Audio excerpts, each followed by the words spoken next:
Like you had a picture of Tiger on the wall there.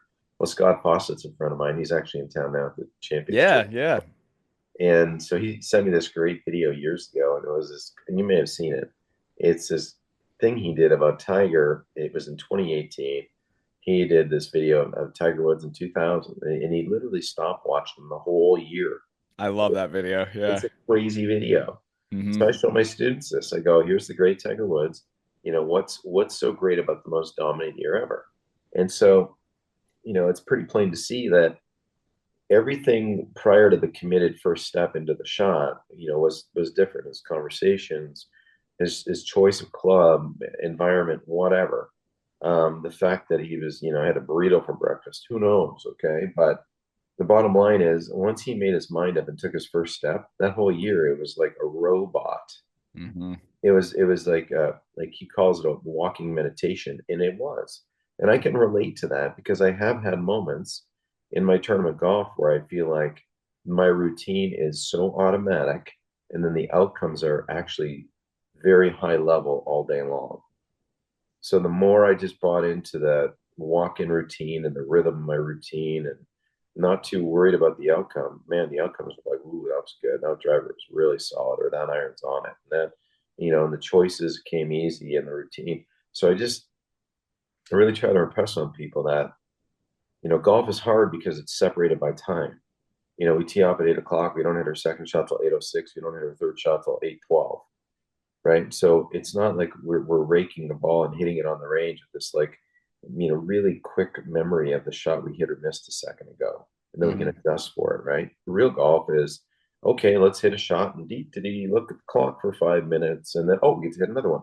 Oh, but this time it's on a little funky hill with a little wind in our face, and then we got this crazy stimuli of this miserable bunker that, we died in 2 years ago when we played here. It took two to get out of, or three or worse, right? Yeah. So, Scar tissue stuff sometimes.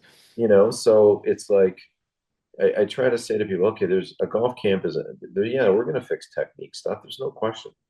Bad grips and crazy arms and whatever they brought to us, and maybe we rearrange some of that. But ultimately, can they really walk into a golf ball committed with a plan?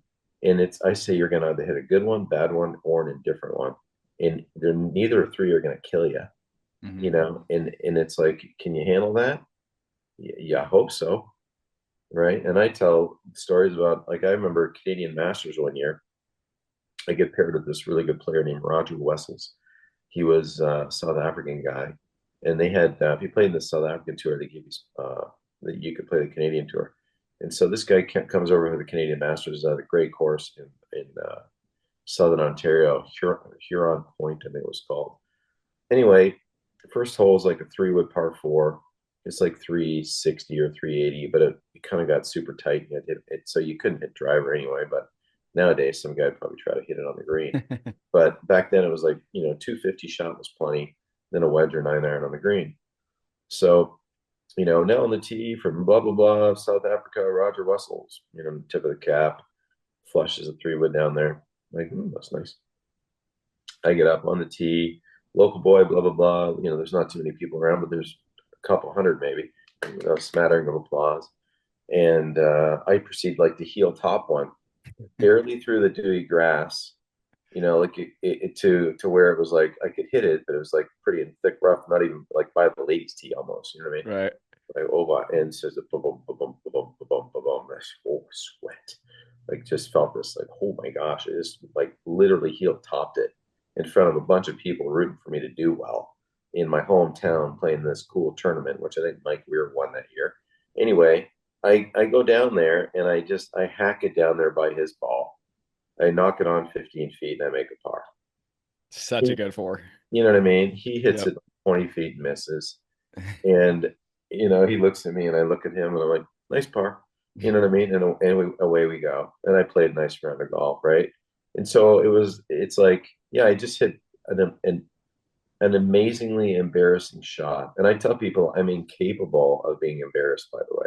Mm. Incapable. I am. It's impossible. I could poop on my desk right now and you could put it on out there. That'd be weird. But I'm just saying, it's like tournament golf. When you really play tournament golf, there's no. you're going to hit shots that are some new golfer won't even hit in front of people. Oh And, yeah, I've been and, there. it, I get it. and it's absolutely okay.